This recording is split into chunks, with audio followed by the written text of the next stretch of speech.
last time I did a roundtable with you, all I did was laugh. So this time I'm going to be very serious. I'm going to be super serious about my craft and my art. So you're gonna start then? No, God, are we doing? Is that what we're doing? Yeah, we're doing it. You're on, baby. Wait, no, it's not me. It's not me. I'm really here to observe. It's really, this is like a second audition for you people. Come on, and there, go.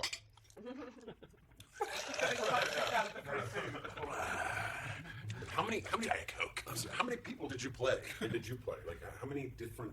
If you compiled it, like I haven't counted the number. I forgot to count too, but I couldn't really count because there were so many that I wasn't supposed to, that we didn't play out, right? Yeah, I think some of those numbers changed occasionally. 37, 39, 45. Lubov was fun because Lubov was just stupid. It's a myth, okay? Young people having their personalities replaced so that they could be the perfect date. I love playing stupid characters. It's just so much more fun.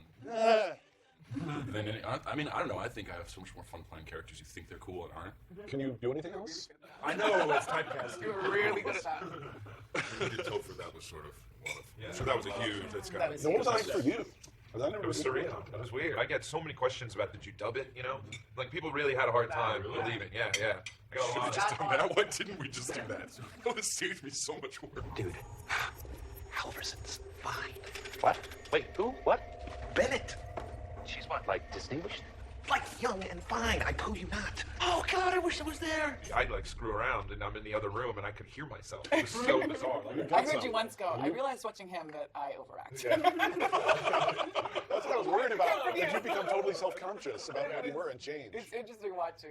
Well, I just figured I was out of a job. At a certain point. It's like, I had a lot of people ask me about your character and like why you suddenly were good in the last episode. Did you guys get that? yeah. Most people I knew were like, it's so cool that you don't know.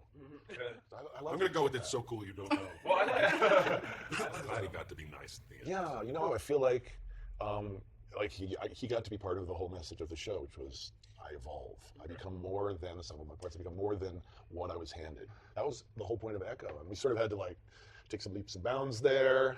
It's like I'm going to become better over the act break. How do you work within the confines of this convention? So you have to have an exciting moment to take you through an ad break every 14 minutes. And then you have to have this number of episodes, which could be 13 or it could be 22, and it could be 1 year or it could be 7 years. And to have all that in your head, I mean, well, the thing is, you don't have it all in your head. You can't. But there's potential. Because, I mean, God knows, I had ideas. I pitched the show. I mean, when I sat down on Fox, I pitched 6 years. Missed it by that. And I don't get smart humor on the DVD, so I gotta bring that. You have to have all those things, but you lay them out as signposts. It's a weird sort of it's a weird cycle because once we got into Epitaph 1, we loved the episode so much that we couldn't really go back. But that's one of the things I was saying about this bizarre convention is that out of these terrible constraints and pressures you're put under, moments of genius occur. Most of the best stuff is going to come out of either total freedom or the exact opposite. That's the rule of TV. It's like if they give you your head, you do your best. If everything goes wrong, you might do better. And by the way, Olivia doesn't have to pay for her meal because she used the word genius. She's first. Everybody else noticed a lack of genius. Also, Renaissance sexual dynamo hasn't been tossed out as a phrase either. So.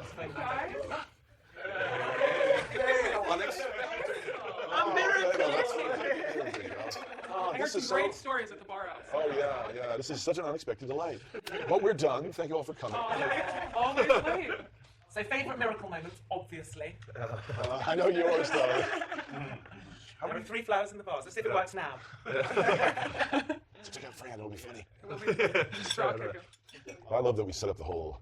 Tomo is obsessed with Caroline, and he's the big leading man. You're the beautiful star, and then the next door neighbor, and then you guys. Your relationship with him became completely central to his life, and I like that we just went, we'll just do that. It won't be she's my knee forever, and get to turn him on his ear a little bit.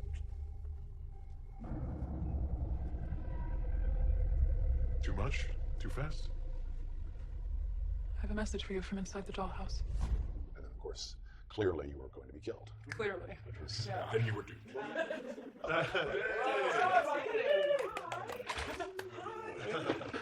Oh. Now I don't get a kiss, right?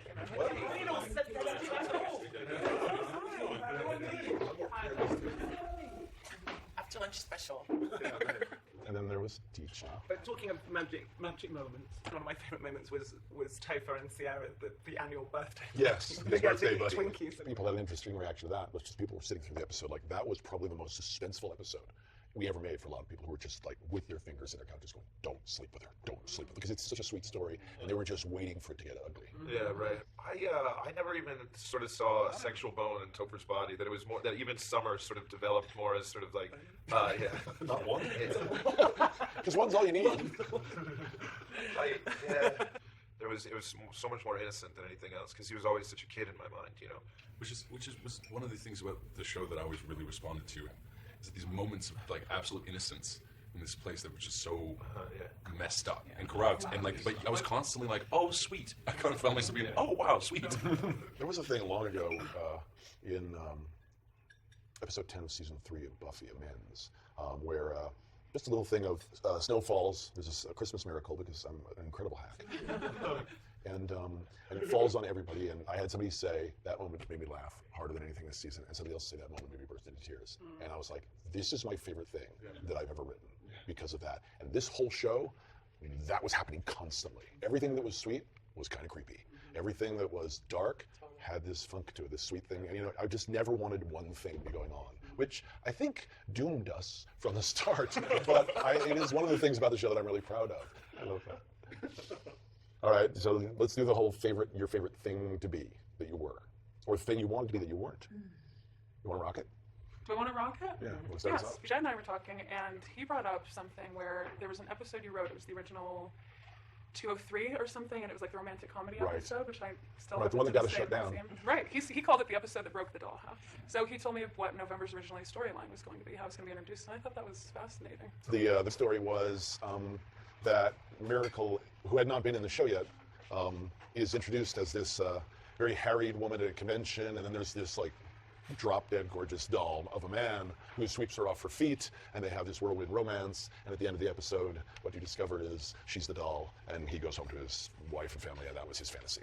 And the part of the thing was, everybody's fantasy is different, and it was just supposed to be sweet. That sold it to me was the original pilot plot of the nerdy guy who went to the wedding and danced beautifully, and Christopher Bride. You danced beautifully. And you danced, you did. And, I love you being sophisticated, and it's one of the reasons I did the show. It's why I love Margaret very much.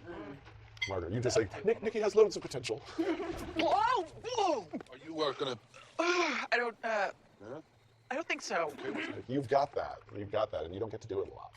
And I was sorry that we couldn't do that sort of the genre hopping in the same way that we did character hopping, because that's what I really wanted to do. Was not just put you in a different voice, but put you in a different structure. Like, you know, and to have this as a romantic comedy, this is a horror story, this is a think piece. This is think piece. It's not something to put in your pitch, by the way. You know that big dinner table scene we shot with everybody, and then we only had one more scene, just the two of us. And when everyone walked out, I just couldn't control myself. It's like, wah! I came in to edit the last episode, and the song and the angels and you lying down, Paul's in your head, and all of it, everyone's resolved the thing, and that song is in my head, and I go upstairs and realize that there's a cardboard box in my office, and I have to put my stuff into it now. I was like, does it have to be now when I have that song in my head? Do you have a fave? We had a few ideas that we had brainstormed and talked about, and at the rap party it was, we're going to do burlesque this year.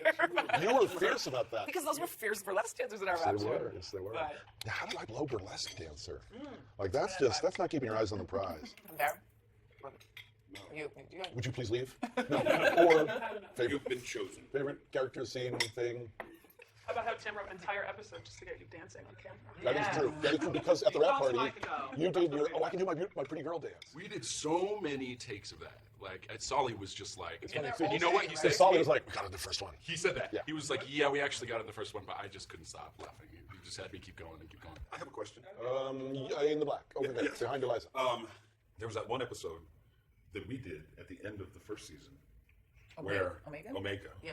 where he couldn't keep all the voices were so present with him. They were constantly just blurting out. I'm not fooling. He's not kidding. We're not bluffing. I'm bluffing. But the rest of us, we mean business. And that was the only time that ever happened. Yeah, that was cool. And I was trying to, like, thinking about putting it in different places, but it kind of didn't lend itself.